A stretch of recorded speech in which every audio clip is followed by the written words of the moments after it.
In this question, you have to choose the option that includes or represents the correct sequence of human evolution from past to recent.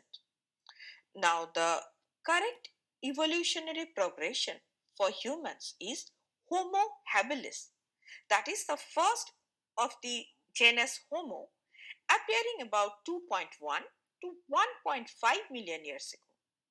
And they were known for using primitive tools. And these are followed by Homo erectus, that evolved around 1.9 million years ago and existed until 1.1 lakh years ago. And they had larger brain and were the first hominids to use fire and migrate out of Africa.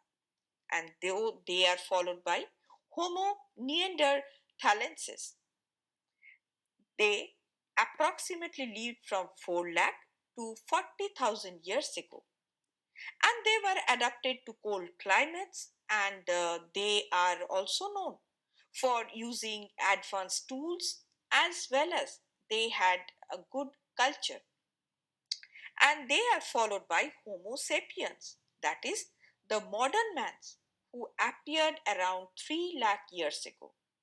And they are characterized by the use of the advanced tools, definitely the thought process, which is much symbolic, and a very complex culture. Thus, the correct sequence is A, then D, then C, then B. Hence, the correct answer is option B.